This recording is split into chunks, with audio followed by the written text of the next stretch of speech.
wabarakatuh. Perkenalkan, nama saya Ali Ramadhani, jurusan Ilmu Hukum kelas 5 Hukum E. Baiklah, saya akan menjelaskan materi tentang delik tanggung jawab komando. A. Praktik penerapan tanggung jawab komando.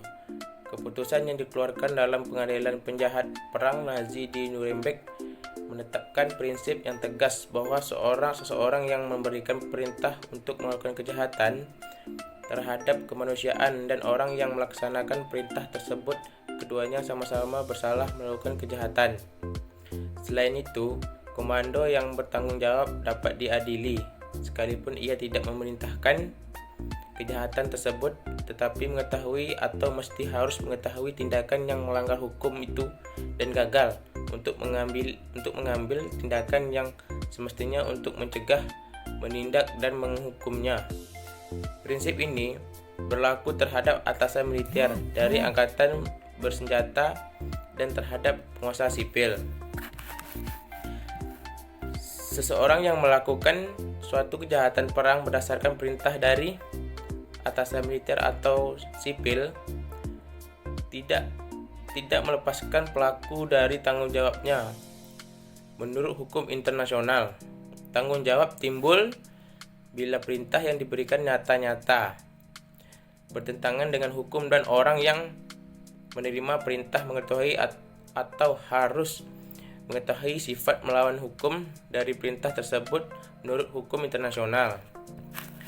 Yang B adalah pengertian dan perkembangan tanggung jawab komando terhadap pelanggaran HAM yang berat dan kejahatan perang dalam hukum internasional. Berbicara tentang konsep bertanggung jawab komando berlaku bagi seseorang yang atas dalam pengertian yang luas, termasuk kepala negara, kepala pemerintah, menteri dan pimpinan perusahaan. Dalam doktrin hukum internasional, mengetahui pertanggungjawaban komando adalah doktrin yang berhubungan dengan pertanggungjawaban pidana secara individual yang dikembangkan melalui kebiasaan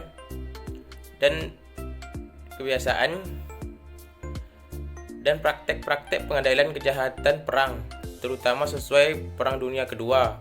Hugo Grotius menggunakan analogi tanggung jawab orang tua atau parental responsibility untuk menggambarkan pertanggungjawaban komando orang tua, pertanggungjawaban terhadap kesalahan anaknya sepanjang anaknya masih ada dalam kekuasaan mereka.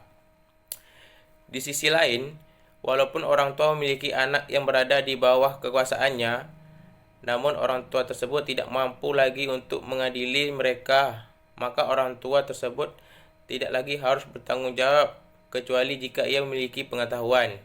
Jadi dalam hal ini seseorang dapat dikenakan pertanggungjawaban atas tindakan yang dilakukan oleh orang lain apabila memenuhi dua elemen, yaitu pengetahuan atau gagal untuk mencegah. Kemudian yang C, tanggung jawab dalam pembinaan.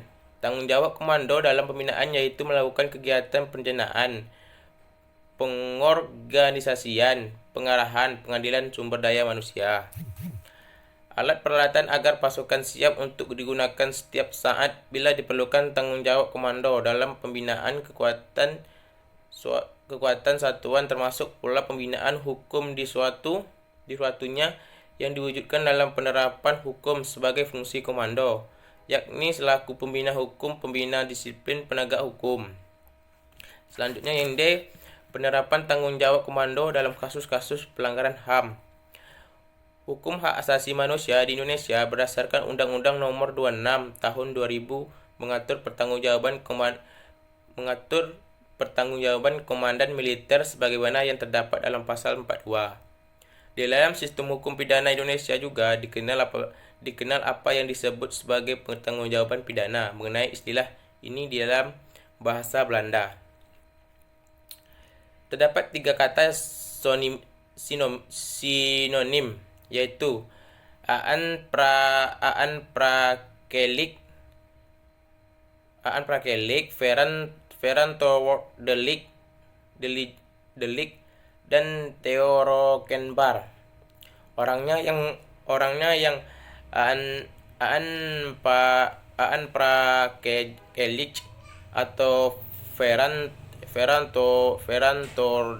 Delik, sedangkan Toerkenbar bukanlah orangnya, tetapi perbuatan yang dipertanggungjawabkan kepada orang. Biasanya pengarang lain memakai istilah Teorekenbar.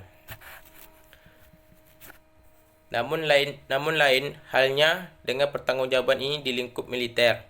Seorang komandan tidak dapat bebas dari pertanggungjawaban pidana apabila ia mengetahui bahwa anak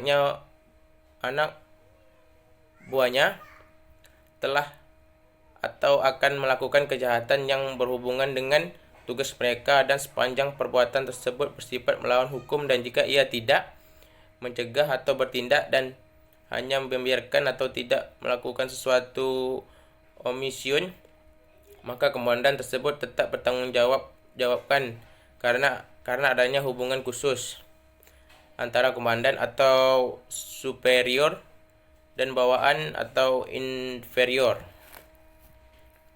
Baiklah, hanya itu yang saya dapat sampaikan. Lebih dan kurang saya mohon maaf. Assalamualaikum warahmatullahi wabarakatuh.